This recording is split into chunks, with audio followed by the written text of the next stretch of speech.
Bismillahirrahmanirrahim. Assalamualaikum warahmatullahi wabarakatuh.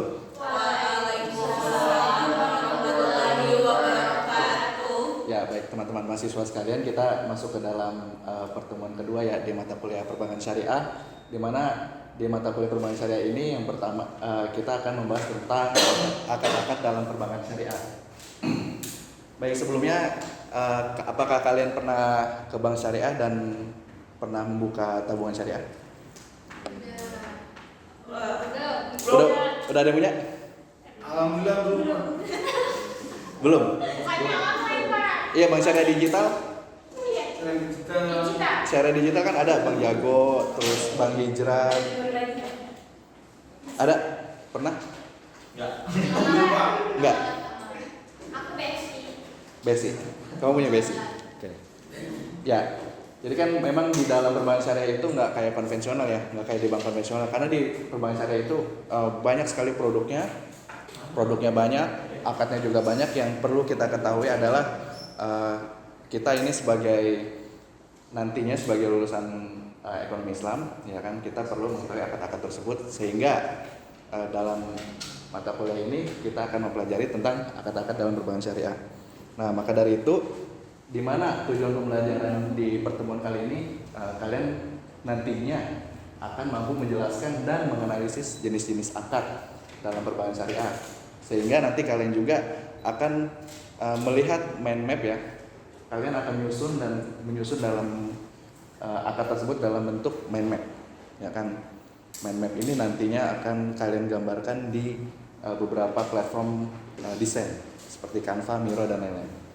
Nah, yang ketiga adalah kalian juga akan nantinya akan aktif ya dalam diskusi kelompok dan mengenai studi kasus akad-akad. Dan nanti di terakhir saya akan memberikan post test ya terkait materi hari ini ya, terkait akad-akad dalam perbankan syariah. Baik, kita lanjut ya. Nah, kenapa kita perlu penting ya untuk memahami akad-akad tersebut? Ya, yang pertama nih, tadi saya udah pernah nanya ya. Saya tadi udah tanya terkait kalian pernah buka rekening. Terus kalian tahu nggak akad apa yang di dalam rekening tersebut? Wadiah. Ya, banyak tergantung orangnya. Kamu buka rekening apa? Biasanya di bank syariah. BSI lah kayak. Ya, misalnya di BSI gitu kan. Misalnya di BSI apa? Di BSI Wadiah. Ada yang lain? Enggak. Ada yang lain? Selain Wadiah?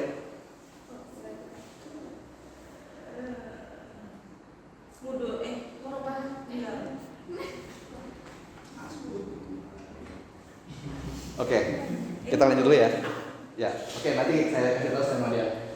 Terus dalam perbankan syariah ini, kenapa di dalam perbankan syariah ini khusus banget ya kita menyebutnya akad gitu kan? Karena kan memang setiap pembukaan rekening itu kan pastinya ada kontrak ya. Kontraknya ini kan biasanya kita ingin melihat kira-kira apa nih pembukaan rekeningnya, apakah akad wadiah atau akad lainnya gitu kan? Nah, sehingga pegangan formulir misalnya kan, kita kan biasanya ngisi formulir gitu kan. Nah, itu hal tersebut itu kan menjadi pegangan atau dasar kita ketika kita melihat bahwa oh ternyata akadnya ini dan ternyata benefitnya ini atau manfaatnya ini ketika kita menabung di bank syariah. Nah, kalau misalnya nggak ada akad di dalam formulir tersebut, maka akadnya tersebut tidak sah, ya kan, dan sehingga tidak menjadi transaksi syariah yang tidak valid gitu kan. Biasanya di perbankan syariah itu ada sekitar 5 ya. Ada sekitar 5. Nah, yang menjadi utama itu adalah wadiah, mudorobah, musyarakah, murabahah dan ijarah. Nah, ini akad-akad yang ada di perbankan syariah yang paling dimunculkan, yang paling ditampilkan di dalam perbankan syariah. Nah, yang pertama yang wadiah ini. Nah, wadiah ini kan ada 2 tadi ya. Ada wadiah yad amanah dan ada wadiah yad domanah. Dimana kalau untuk wadiah yad amanah ini kan barang itu nggak boleh dimanfaatkan, karena kalau dimanfaatkan itu terkena riba. Karena kan akadnya saya mau titip nih tapi nggak boleh diapa-apain, ya. Nah itu wadiah ya amanah. Tapi kalau di dalam perbankan syariah pakainya adalah wadiah ya domana. Jadi ketika kita menabung, kita masukin uang, gitu kan? Kita masukin uang. Nah, uang tersebut boleh dimanfaatkan oleh bank, karena kan bank ini adalah komersil ya sifatnya. Bank ini komersil sifatnya sehingga mereka itu butuh dana untuk perputaran uang tersebut. Nah, sehingga dimanfaatkan oleh bank syariah sehingga nanti ketika bank syariah untung, kita akan mendapatkan bonus. Kita akan mendapatkan bonus tapi tidak diperjanjikan di awal gitu. Nah, ini untuk tabungan wadiah ya. Dan wadiah itu biasanya di perbankan syariah itu sifatnya cuma tabungan aja, nggak ada lain, ya, nggak ada lain. Karena ini sifatnya untuk pribadi. Kalau mudorobah, nah mudorobah ini nggak cuma kerjasama, tapi mudorobah ini biasanya sifatnya tabungan juga. Nah tabungan ini, tabungan mudorobah ini biasanya diputarkan. Biasanya gini, biasanya ada imbal hasil ya. Imbal hasil sekitar bank itu biasanya sekitar 80%, terus untuk nasabahnya itu sekitar 20%. Itu diperjanjikan di awal. Tapi ketika sewaktu-waktu ternyata ada pergeseran imbal hasil nih, kita dikasih tahu, kita dinotif, ya kan? Oh ibu nih, ibu Dita misalnya kira-kira menabung sekitar 1 miliar, nanti imbal hasilnya sekitar 35%. Nah kayak gitu. Nah selain tabungan, mudorobah ini dipakai di deposito ya, deposito karena deposito itu kan untuk investasi ya. Terus ada juga pembiayaan mikro. Nah, pembiayaan mikro ini biasanya kalau kita mengajukan gitu kan, nah itu kita porsi modalnya berapa dan itu banknya berapa gitu kan. Nah setelah itu, nah ada musyarakah. Nah musyarakah ini biasanya dipakai untuk UMKM ya. Nah musyarakah ini porsi modalnya untuk UMKM. Kita sebagai UMKM mengajukan nih, misalnya untuk pembiayaan donat gitu kan. Pembiayaan donat sekitar 100 juta. Nah, 100 juta itu nanti dilihat kira-kira porsi modal Dita berapa atau porsi modal Nisa berapa, ya kan. Nah, di situ dilihat antara si nasabah berapa persen sama bank berapa persen. Nah, biasanya bank itu porsinya lebih sedikit karena dia yang akan biasanya porsi modal bank itu lebih besar ya.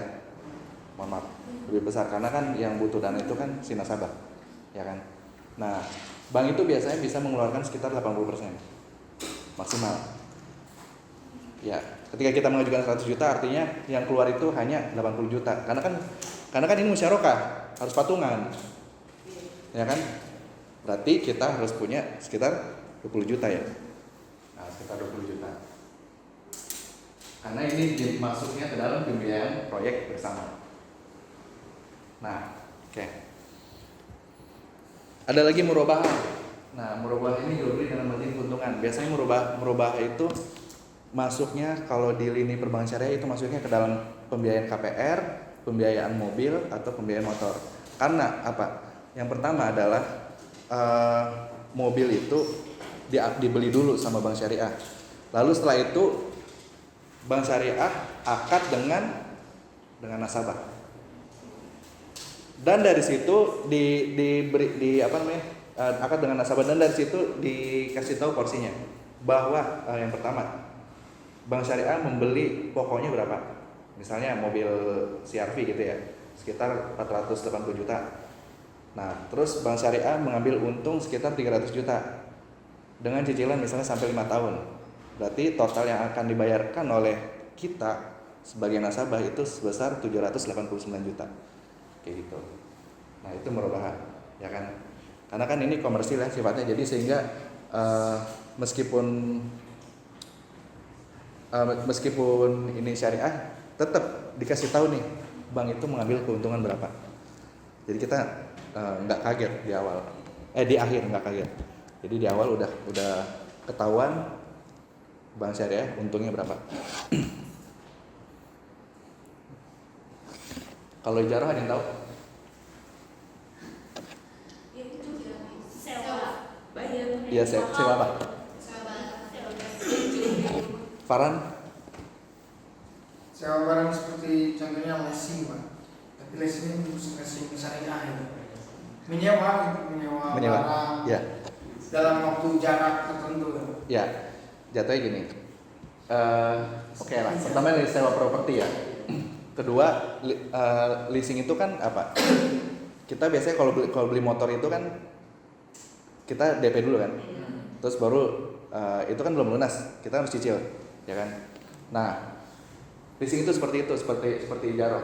Jadi kita DP, terus habis itu kita membayar cicilan. Nanti itu jatuhnya kita sewa mendapatkan manfaat. Tapi dalam jangka waktu yang panjang, misalnya sekitar 3 tahun. Nah, porsi cicilan tersebut itu kan kepemilikannya nanti akan bertambah dari sisi kita ya. Nah, porsi si leasing itu kan akan berkurang. Sehingga nanti bergeser, ya kan?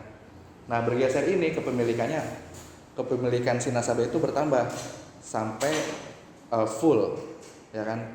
Akhirnya lunas kan? Kalau lunas kepemilikan kita full dan akhirnya si leasing itu kan ngasih apa? BPKB kan? Nah, hasil BPKB. Nah, ini seperti itu ijarah. Jadi sewa manfaat sehingga kepemilikannya nanti berpindah. Yang tadinya punya leasing jadi punya kita, gitu. Nah, kira-kira kalau untuk nasabah beli laptop itu akad apa yang cocok? Jatuhnya ijarah sama aja. Iya, ijarah. Ya selain itu kan ada lagi bisa. Bisa jadi murabahah. Ya oke. Bisa jadi murabahah ya. Terus apa lagi? Ijarah Enggak, oke. Yang tepat memang bisa ijarah bisa murabahah, ya kan? Karena kan kalau murabahah ya beda skema aja sih. Kalau murabahah itu nanti si bank syariah itu beli terus habis itu ngasih tahu keuntungan kita berapa, langsung nanti di breakdown menjadi berapa tahun cicilannya. Tapi kalau di dalam ijarah keuntungan sama pokok itu udah masuk ya. Nah, nanti tinggal dilihat berapa cicilannya. Di dalam misalnya kita mau ngambil cicilan sekitar 3 tahun atau 5 tahun. Nah, kayak gitu. Jadi bedanya seperti itu aja. Tapi dalam akadnya itu caranya beda. Untuk jadi cicilan sama, dalam akadnya beda.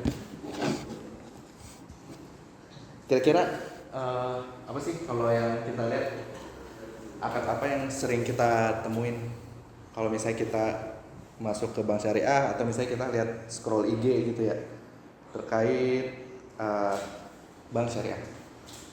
Biasanya apa sih? Akad apa yang paling kita sering baca atau sering kita temuin? Sering baca kan? Di luar akad. Hah? Di luar akad. Di luar akad? Maksudnya saya pernah temuin kan? Iya. Ya kalau saya sih pernah nemuin ya aja Pak. Apa yang tahun 2008 kan? Maksudnya di luar konteks akad ya Pak? Oke. Gak apa kan? Iya, nggak apa-apa. Ya saya pernah pernah baca ekonomi syariah itu ini Pak membantu krisis. Oh, di membantu. 2008 ya. Oh ya, krisis 2008 krisis apa? Krisis itu Pak krisis ekonomi Ya. secara global kan? Ya, krisis ekonomi secara global yang ditimbulkan oleh Barat. ya yang ditimbulkan oleh Amerika karena penjualan rumah di sana berkurang, ya kan, terkait mortgage. Jadi KPR di sana itu semuanya pada seret, pada macet, sehingga menimbulkan krisis global yang ada di dunia. Tapi sampai Indonesia sih nggak terlalu ya. Cuman memang penyangga di Indonesia ini ya sudah terlihat, maksudnya dalam sisi ekonomi syariah itu sangat membantu. Jadi ketika ada krisis seperti itu ya, biasanya kita cicilan itu misalnya 5 juta, karena di ekonomi syariah ini flat gitu kan, misalnya gitu ya, flat.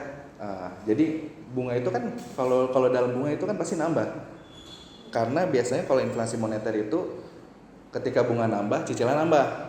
Dari 5 juta bisa jadi 10 juta. Tapi kalau misalnya bank syariah di akad di awal udah flat 5 juta, ketika krisis moneter dia tetap 5 juta.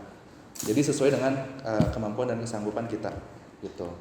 Tapi kalau bunga itu kan pasti akan naik turun. Nah, kenapa sih kalau setiap transaksi itu harus disertai dengan fatwa DSN, Dewan Syariah Nasional? Kenapa harus diawasi? Kan itu memang tugasnya Satwa Desa ya, mengawasi setiap akad semuanya. Tugasnya? Tugasnya untuk memastikan bahwa benar-benar sesuai syariat dan syaratnya. Mengatur apa? Undang-undang. Mengatur undang-undang. Ya. Ya. Selain itu, oke, boleh diterima. Selain itu, ada lagi? Ya, memang kan kalau jadi kita itu di dalam perbankan syariah itu kan ada landasan ya. Ya kan? Ya, ada landasan hukum. Landasan hukumnya itu kan berdasarkan Quran dan hadis. Maka dari itu perlu adanya ahli ya. Perlu adanya ahli fatwa ya, sehingga merujuklah kepada DSN MUI, Dewan Syariah Nasional, Majelis Ulama Indonesia. Nah, mereka itu, para ahli mereka itu sudah melihat dan memfatwakan bahwa di dalam transaksi perbankan syariah itu ada dan boleh gitu. Ada dan boleh, sehingga maka dari itu kita sudah berjalan sekitar dari tahun 92 sampai 2025 itu sekitar 33 tahun ya Bank Syariah itu berdiri. Nah, sebelum kita tugas mahasiswa, maka dari itu kita refleksi dulu ya, dimana refleksi ini perlu adanya post-test. Ayo, silakan di-scan.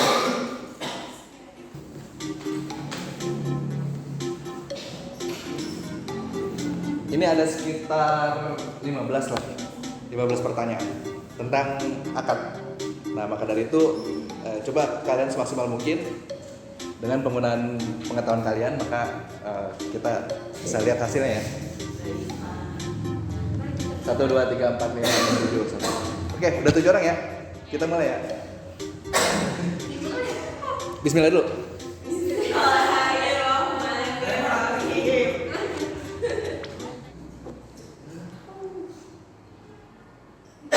Pas banget, transaksi e-commerce, hukum fikih.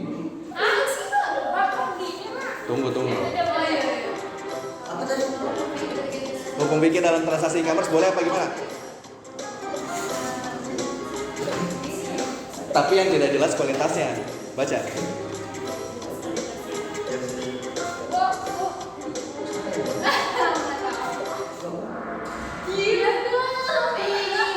Sampai coba itu. Oke. Satu lagi. Ya, saya mau ketinggalan nih. Ciri utama mudharabah.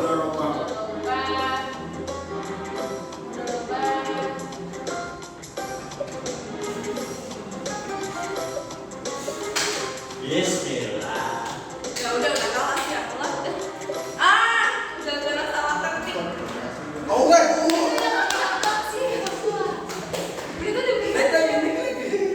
Nah, kita lihat yang nomor 3. Ayo.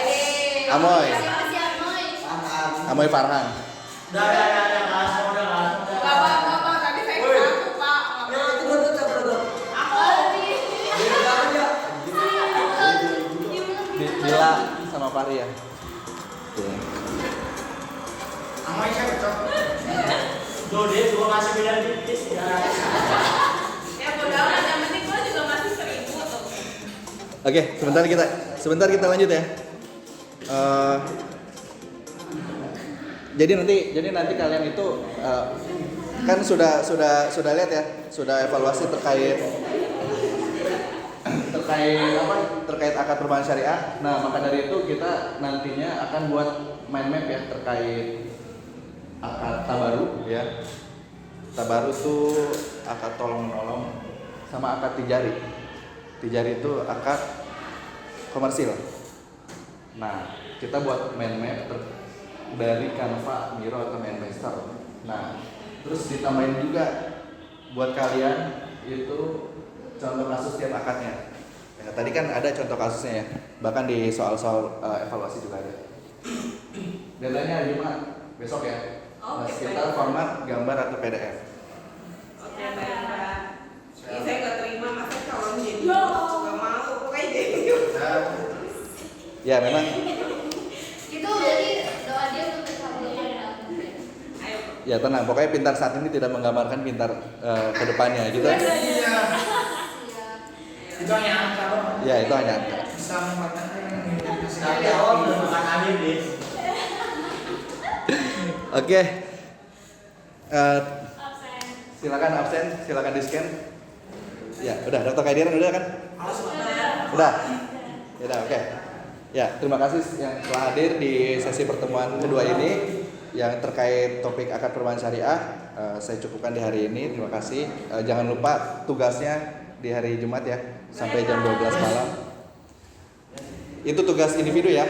Iya, Pak. Ya, oke. Saya cukupkan. Wassalamualaikum warahmatullahi wabarakatuh. Waalaikumsalam.